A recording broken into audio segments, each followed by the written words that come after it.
నిన్న నారా చంద్రబాబు నాయుడు గారి జన్మదిన సందర్భంగా అందరూ బర్త్డే విషెస్ చెప్పారండి. కానీ ఒకే ఒక్క నోరు పిచ్చి కుక్క వాగినట్టు వాగింది. కడుపులో దుఃఖత ఆపుకోలేదు. ఎందుకంటే ఆవిడ తెలుగుదేశం పార్టీని సర్వనాశనం చేయడానికి పూనుకుంటే దాన్ని కట్టడి చేసి పార్టీని కాపాడిన వ్యక్తి నారా చంద్రబాబు నాయుడు గారు. కాబట్టి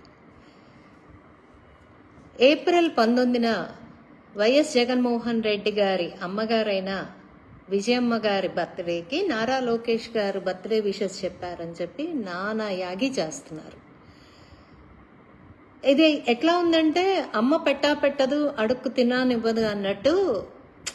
అసలు ఇంకా దానికి ఇంకొంచెం ముతక చెప్తే ఎప్పుడు పెట్టే అమ్మ పెట్టనే పెట్టదు, ఎప్పుడు పెట్టే వాళ్ళకేమొచ్చింది అన్నట్టుగా మాట్లాడుతున్నారండి. ఇందులో చాలామంది వాయిస్ రేస్ చేసి జగన్మోహన్ రెడ్డి తల్లికి విషెస్ చెప్పనందుకు జగన్మోహన్ రెడ్డిని మందలించాల్సింది పోయి ఆడవాళ్ల విలువ తెలిసిన వ్యక్తి, ఆడవాళ్ళకి ఎలా గౌరవం ఇవ్వాలో తెలిసిన వ్యక్తి, శత్రువు అయినా సరే తన అమ్మని అన్నా సరే ఏ తల్లినైనా అంటే ఆ బాధ ఎలా ఉంటుందో తెలిసిన వ్యక్తి నారా లోకేష్ గారు విజయమ్మ గారికి బర్త్డే విషెస్ చెప్పారండి. బర్త్డే విషెస్ చెప్పడం అనేది ఇట్స్ కామన్. ఎవరైనా సంస్కారవంతంగా ఎవరి బర్త్డే అయినా విషెస్ చెప్తూ ఉంటాం. దానికి స్థాయిలు అక్కర్లేదు, దానికి ఇంకోటి అక్కర్లేదు. నిన్న లక్ష్మీ పార్వతి మేడం, నేను అసలు ఆవిడ గురించి అసలు వాయిస్ చేయాలంటే నాకు చాలా చిరాకండి. ఆవిడ స్థాయి గురించి కాదు, కానీ ఆవిడ వ్యక్తిత్వం లేని తనానికి నాకు అసలు ఆవిడ గురించి వీడియోలు చేయడం నాకు నచ్చదు. ఆవిడ గురించి మాట్లాడాలంటేనే పంచమహాపాతకాలు చుట్టుకుంటే అని భావించే మనిషిని నేను. కానీ చాలామంది మేడం మీరు కొంచెం ఆవిడకి, ఎందుకంటే తెనాలి వాస్తవ్య కాబట్టి ఆవిడది తెనాలే కాబట్టి మీరు కొంచెం మాట్లాడాలి ఆవిడ గురించి అని చెప్పి అడిగారు. కాబట్టి నేను ఈ వీడియో చేయడం జరుగుతుంది. ఎందుకంటే భూమండలం మీద సిగ్గే లేని వ్యక్తి ఎవరైనా ఉన్నారు అంటే అది లక్ష్మీపార్వతి మేడం. అది అందరికీ తెలిసిన విషయమే. ఆవిడ ఏంటేంటో చెప్తున్నారు అసలు. అంటే ఈవిడ ఏదో నారా వారి కుటుంబ వారసురాలను అనుకుంటుంది, నందమూరి వారి కుటుంబ వారసురాలను అయిపోయాను అనుకుంటుందో మరి కలగంటుందో నాకైతే తెలియదు. కానీ అసలు ఆవిడ ముందు ఆ ఇంటి మనిషి అని చెప్పి ఆ కుటుంబ సభ్యులు అంగీకరించలేదనే తనాన్ని ఆవిడకి గ్రహించడానికి ఎన్నేళ్ళు పడుతుందో నాకైతే తెలియదు. బట్ ఆవిడ మాత్రం ఇంకేదేదో ఊహించుకుని అమ్మమ్మ అనలేదు నన్ను లోకేష్, నేను మీ అమ్మమ్మను. నాకు కొన్ని అసలు చాలా అసహ్యంగా అనిపిస్తుందండి ఆవిడ అసలు మాట్లాడే విధానం కానీ. సో ఇప్పుడు మనం కొంచెం పాయింట్ టు పాయింట్ మాట్లాడుకుందాం. ఆవిడ గురించి తెనాలి వాస్తవ్యులు అయినా ఎవరిని అడిగినా ఆవిడ ఏంటి, ఆవిడ స్థితిగతి ఏంటి, ఆవిడ ఏ స్థాయి నుంచి నందమూరి తారక రామారావు గారి జీవితంలోకి వెళ్ళింది, ఎలా వెళ్ళింది, ఇదంతా మనం మాట్లాడుకునే సందర్భం ఇది కాదు. కానీ ఆవిడ నిన్న మాట్లాడిన విషయాల గురించి పాయింట్ టు పాయింట్ మనం మాట్లాడుకుందామండి. ఆవిడ ఏంటండి అంది, నారా చంద్రబాబు నాయుడు గారి స్థాయి ఏంటి, జగన్మోహన్ రెడ్డి స్థాయి ఏంటి, నారా లోకేష్ గారి స్థాయి ఏంటి, అసలు విజయమ్మ గారికి బర్త్డే విషెస్ చెప్పడానికి నీకేం అర్హత ఉంది లోకేష్? ఓకే, దీని మీద మాట్లాడుకుందాం మనం. పొత్తులు పెట్టుకుని గెలిచారు అని ఒక పదం మాట్లాడింది ఆవిడ. అండ్ ఈవీఎంల ద్వారా గెలిచిన గెలుపు కూడా ఒక గెలుపేనా అంది. ఈవీఎంలని మీరు ఎలా చెప్తున్నారు మేడం? మీరు దాని మీద లీగల్గా ఎందుకు వెళ్ళలేదు? ఈవీఎంల మీద గెలుచుంటే లీగల్గా ఎందుకు యాక్షన్ తీసుకోలేకపోయారు? గవర్నర్ గారిని ఎందుకు కలవలేకపోయారు? మీ దగ్గర విట్నెస్లు ఉంటే. అంటే అంబేద్కర్ గారు రచించిన రాజ్యాంగంలో అలా చేయకుండా నోటి మాటతో నిందలు వేయచ్చని రాసిందా, లేదా మీ రాజారెడ్డి రాజ్యాంగంలో రాసిందా? పోతే పొత్తులు అనేది నిజంగా రాయల్గా ఒక దుష్టుడి మీద యుద్ధం చేసేటప్పుడు ఎంతమందినైనా కలుపుకెళ్ళాలి అనేది మన హిస్టరీసే చెప్తున్నాయి. అర్థమవుతుందా మీకు?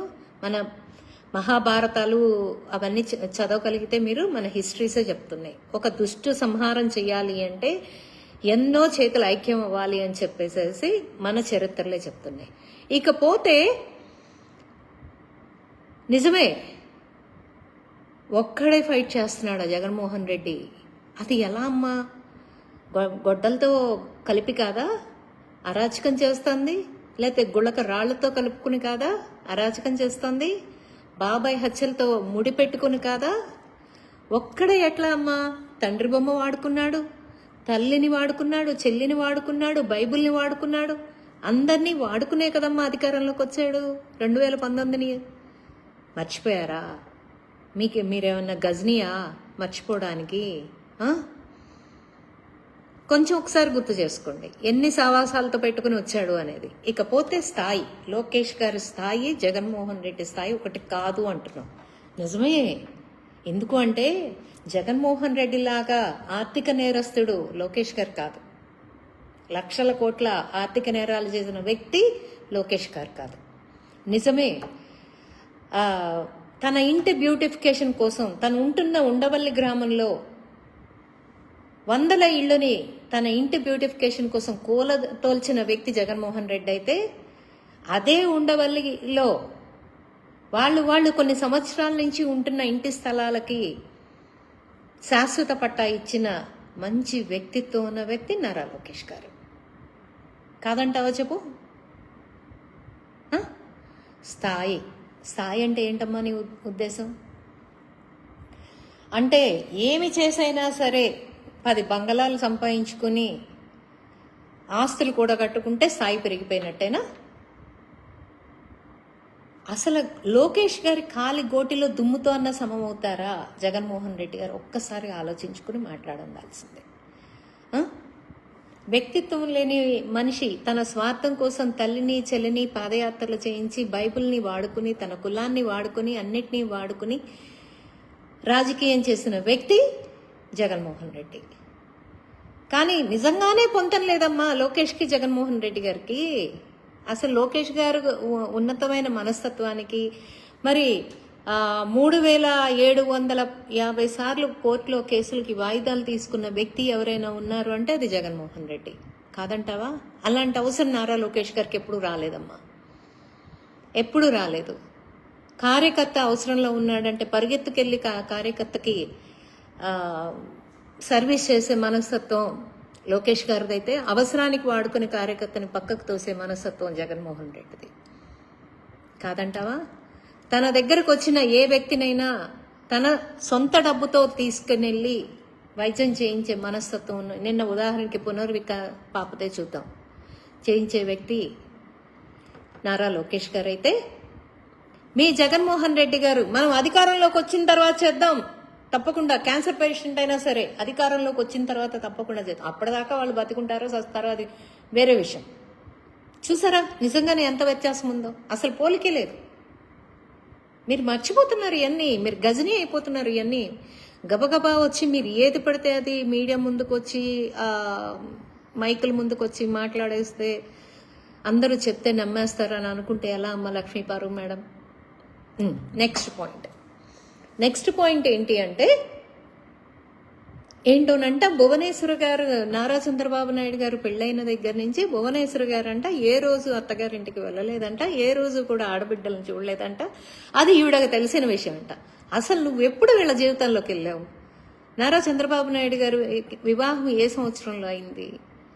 నువ్వు ఎప్పుడు వెళ్ళావు వాళ్ళ జీవితాల్లోకి? నీకెలా తెలుసు?